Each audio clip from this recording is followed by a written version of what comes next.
Hey everyone, welcome back to the channel. Today I've got myself a 22-inch hedge trimmer here. Now this is a Weed Eater brand Excalibur hedge trimmer, kind of residential home use one.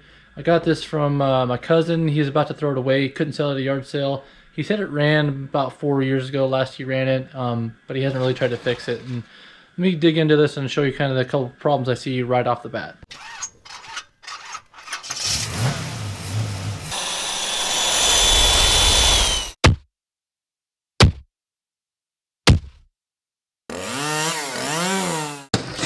I decided to take this from him because, well, what the heck not. Small engine, if I can fix it, I keep it. If not, I throw it away, no big deal. Typically what happens with these is if they sit for long periods of time, these hoses, these fuel lines, they typically break off pretty easy. So you got your fuel supply, your fuel return, and they dry off and they crack off of here. I've got plenty of this line, so I'll replace some of that, but what I want to do is kind of take it apart, clean it, check the spark plug, check the filter inside of here, make sure everything else is intact before I try starting this thing up. Alright, so I've gone and checked. Yes, there's a fuel filter in there, so that's good. Everything's bone dry. In order to get these fuel lines out of here, you got to kind of disassemble the handle a bit, because these fuel lines kind of go into the side there, and the fuel tank and handle assembler sort of like intertwined. So I'm going to take these Allen screws off here, kind of split the handle apart, see if I can get these fuel lines and see if I've got a direct replacement for them.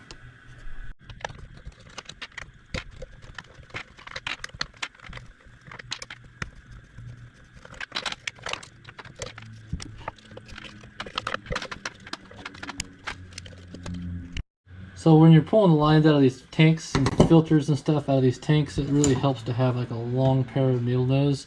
Makes pretty quick work of it. So I've already had and gotten the fuel filter out of there just by reaching in there, yanking on it. As brittle as these lines are, it's been pretty easy. What I want to do is get both these lines out of here, and there's a nipple inside there. I'm not sure if you're going to be able to see that or not. Maybe. Either way, there's another line with a kind of a nipple deal on it you got to pull off there. You'll see it if you have to do this job. You want to just kind of pull these lines out like so. It doesn't really matter at this point. I'm not trying to save these lines because they're not worth saving.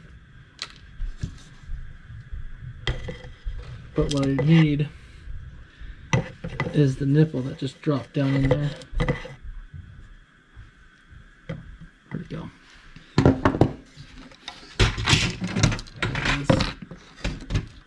So this little nipple is where the fuel line attaches onto when it's inside the tank for your return. So you want to pull the rest of the hose off the end of that.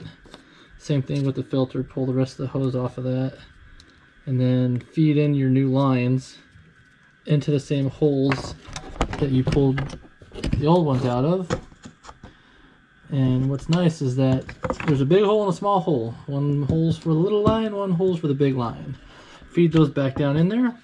Reattach your the big line to your fuel filter and the small line to the return nipple, and then we're going to reattach them up to the carburetor, which also has a large line and a small line. Alright, let's see if I can show you guys this. This is a cool little trick. It's really hard to feed this fuel line into those holes right there and get them in there nice and easy. So one of the things you can do is if you take a pair of wire cutters and you cut the hose at an angle like that to where there's a point, and then start it with that, it makes it a lot easier to get it into the hole, and maybe just kind of push on it with a screwdriver.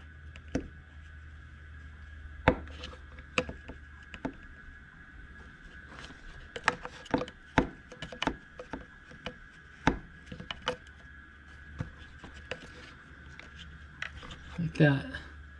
And just keep feeding it down there. Then when you get it to your filter, just cut it flush again and put the filter on. Alright, I'm going to repeat the process with the small line. You're going to cut a slot in it that looks sort of like that. That way it fits in the hole. And once you get it in there as far as you can, then take your small pliers, reach in, grab that little tiny piece that's sticking through. I need 2 hands, so I'm going to set you down here.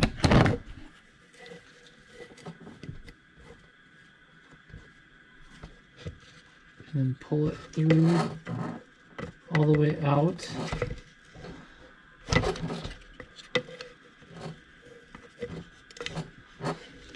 Like so. And once you've got it out here, then you can cut it flush again.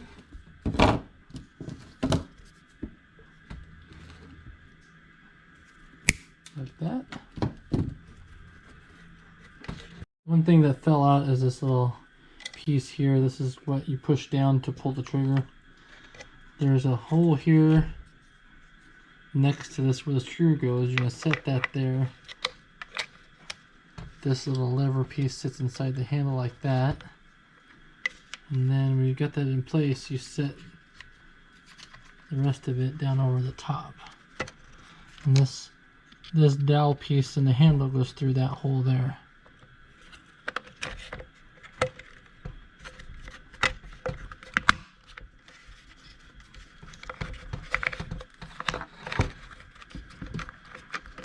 So I kind of work it a bit. And once you got it flush, like that, then you can put your screws back in it. Alright, got everything back together, got the lines ran. Now, I didn't have quite enough of this thicker line, so I left that in the tank because the thicker line goes in the bigger hole. What I did have is one of these little plastic tees here from some of the other jobs I've done. Now you can use any sort of plastic tubing that'll fit in there. I just happen to have a tee with a barb. You can get these online, they're super cheap. You can get a kit of different assortments. But what I do have, you'll notice here, is the smaller line going up here now too, just like the smaller line here. Now, is that correct? No, of course not. I get it. But it's what I got, and I want to see if it's going to work or not. If I need something else later on to compensate for maybe fuel delivery, I can always get that. This line's super cheap, no problem. But for now, for testing purposes, I'm going to use that. So the next step after I've got that all done is this primer ball here. It's got a little slit in it, and it's very stiff and it's very old. And so I've got extra primer balls also, I believe, in my kit down here. One of these, yeah, maybe that'll work. I'm gonna put a primer ball in there. Really simple. You just unscrew these 2 screws and you can pull off the top piece here that holds the primer ball on. Be careful, this diaphragm and gasket assembly. Oh, it's stiff.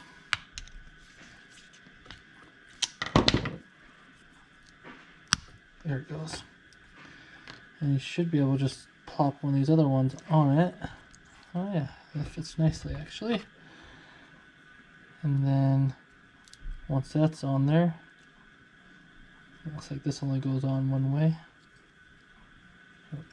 Oh, that's not it. How about like that? There we go.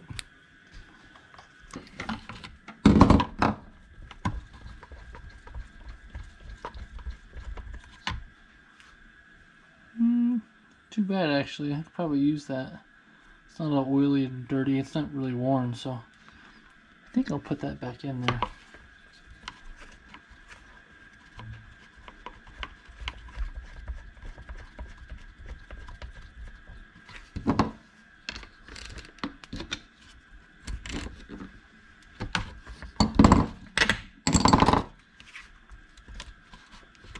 Alright.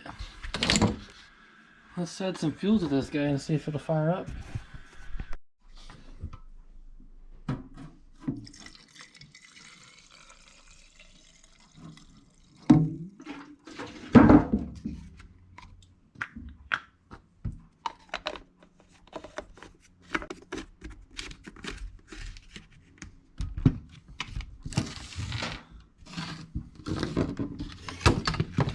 Okay, fuel is added. Let's see if the primer works.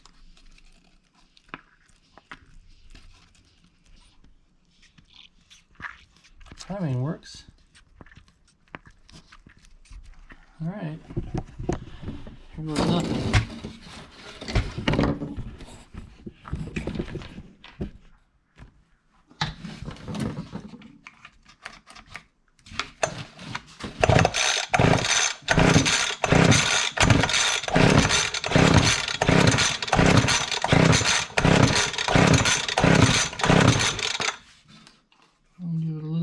fuel here.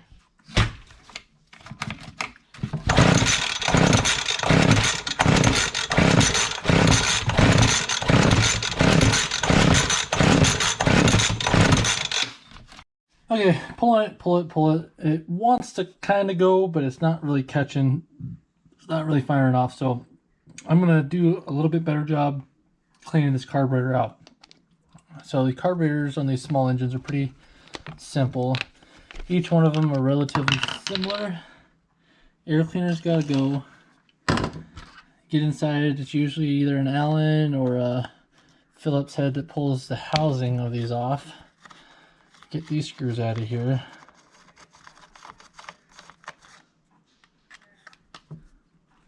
And then that's kind of what holds on the whole carburetor. And then all you have to deal with after that is throttle linkage, which is this guy here. Pretty straightforward, pretty simple. So I'm going to pull this apart. They're really easy. You got two screws, a whole diaphragm and gasket assembly on the bottom. I've already taken off the primer bowl on the top. I'm going to pull those off again, and then I'm going to pull a fuel lines off, and then I'm going to take brake cleaner and compressed air, blow the snot out of it, and then reassemble it.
Okay, fuel lines.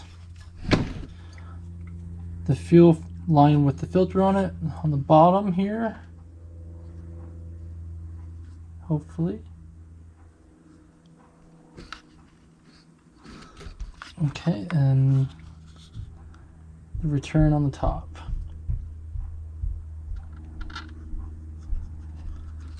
All right. Prime it up. We have fuel. Alright, let's see if she'll fire up. Alright, got the carburetor back together, fuel lines back on it, throttle linkage is back on it, primed it back up. Hopefully with the clean carburetor, this actually fires up and runs. So we'll see.